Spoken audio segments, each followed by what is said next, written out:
For decades, Singapore's promise to its youth was clear: study hard, secure a good job, buy a home, and start a family. But today, that path feels increasingly uncertain for fresh graduates. Instead of stable employment, many face frequent rejections, compressed wages, and a sense that the old guarantees no longer hold.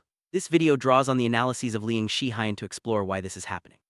Look at how policy decisions, especially around foreign labor, wages, and housing, have reshaped the employment landscape. As more graduates turn to entrepreneurship out of necessity, it's clear that these are not just isolated stories but signs of deeper structural change. Let's begin by understanding how the meaning of risk and stability has shifted for Singaporean graduates. Employment statistics in Singapore often paint a rosy picture, focusing on total job growth and low unemployment rates. But as Liang Shihan points out, these headline numbers can be misleading. They rarely reveal who is actually getting the jobs, what types of contracts are offered, or whether wages are enough to support a family in a high-cost city. Much of the job growth has been uneven, concentrated in sectors like finance and technology, which often rely on foreign labor. This unevenness means that while the economy grows, many Singaporeans, especially fresh graduates, feel left behind. Without breaking down the data by citizenship, age, and wage, policymakers risk confusing numerical stability with real social stability. The reality is that many young Singaporeans now feel they need permission to work, a sign of how scarce good opportunities have become. Singapore's reliance on foreign labor is not a temporary fix, it's a deliberate economic strategy. By expanding the labor pool with foreign workers at various skill levels, the country boosts GDP and keeps costs down for businesses. However, this approach comes with trade-offs. Employers can hire experienced workers from abroad, often at similar wages to fresh graduates, reducing the need to train or nurture local talent.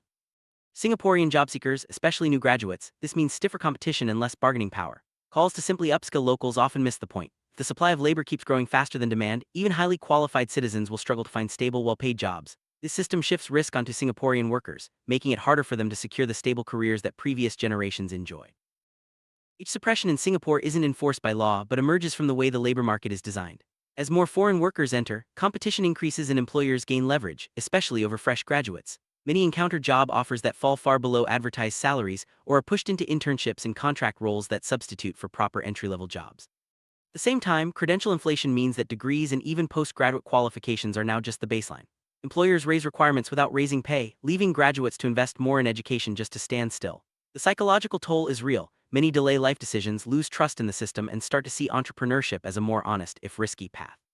Liang Shihan warns that when effort is no longer rewarded with stability, the social compact itself is at risk. High living costs, especially for housing, make job insecurity even more stressful for young Singaporeans. The built-to-order BTO system means couples commit to home purchases and mortgages years in advance, often before securing stable employment. This financial pressure leaves little room for risk. Even short periods of unemployment can feel like a crisis. As a result, many graduates accept any job at almost any wage, further weakening their bargaining power. Employers, aware of this, have little incentive to raise pay or improve conditions.